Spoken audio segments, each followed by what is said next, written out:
তালাক দেওয়ার ইসলামী যে সিস্টেম এটা কেউ মেনটেন করলে পৃথিবীতে কোনো তালাকই থাকবে না, ডিভোর্স রেট একেবারে কমে যাবে। এখন ঘরে ঘরে তালাক, ঠিক কিনা? তালাক দেওয়ার সিস্টেম হচ্ছে পঞ্চম স্টেপে যে তালাক, পঞ্চম ধাপে। প্রথম ধাপ হচ্ছে ফাইদু হুন্না, বউর সাথে ঝগড়া হইলে ফাইদু হুন্না, বউরে কক্সবাজার বেড়াইতে নিয়ে যাও, বসুন্ধরায় শপিং করে দিবা।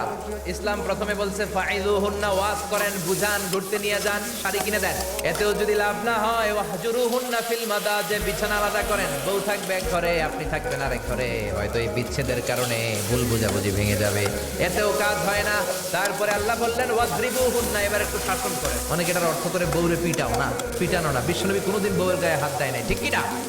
এই অদ্রিবু হুন্নার শাব্দিক অর্থ হলো পিটাও, কিন্তু পারিভাষিক অর্থ হলো স্ত্রীকে একটু শাসন করো। মুফাসসিররা এই আয়াতের তাফসীর করতে যে হয়রান হয়ে গেছে। অনেকে বলছে ছোট্ট কাঠি দিয়ে পিটাও, আর বলে কথা শোনো না কেন, দুইটা বাচ্চা হয়ে গেছে, তিনটা সন্তান হয়েছে, এখন সংসার ভাঙতে চাও কেন?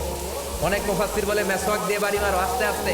অনেক মুফাসসির কয় কোল বালিশ দিয়ে পিটাও, যাতে হাত পা না ভাঙে। শাসনও যখন কাজ হয় না, তারপরে আল্লাহ বললেন ফাবাআতু হাকামাম মিন আহলিহি হাকামাম মিন আহলিহা, উভয় পক্ষের মুরব্বীরা বসবে, মিলায় দেওয়ার চেষ্টা করবে। এতও কাজ হয় না, চারটা স্টেপ শেষ, পঞ্চম স্টেপে তালাক। তাও রাগের ছোটে আমরা বলে দিই 3 তালাক, 22 তালাক, এভাবে না। তালাক দুই ধরনের, তালাক আর সুন্নি, তালাক আল বেদঈ। একটা সুন্নতি তালাক আর একটা বেদাতি তালাক। বেদাতি তালাক দেয়া যাবে না, সুন্নতি তালাক দিবেন। মানে প্রতি মাসে একটা। আপনার বউয়ের যখন মাসিক হয় না, যখন পিরিয়ড হয় না, আপনার বউ যখন সুস্থ আছে, ক্লিন আছে, তখন এক তালাক। 1 মাসের মধ্যে ফিরে আনার সুযোগ আছে না নাই? 1 মাস পরে দিবেন দ্বিতীয় তালাক, দ্বিতীয় মাসেও ফিরে আনার সুযোগ আছে না নাই?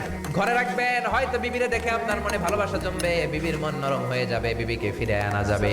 তৃতীয় মাসে 3 তালাক যখন দিবেন, আর ফিরে আনার সুযোগ নাই। এটাকে বলে আত-তালাক আল বাইন আল বাইনুনা। এরপরে আর ফিরে আনার সুযোগ নাই। এই প্রসিডিউর গুলো যদি মেনটেন করেন, তালাক হবে? তালাক হওয়ার সুযোগ আছে। এজন্য এগুলো মেনটেন করে তালাক দিবেন, ডিভোর্স রেট কমে যাবে।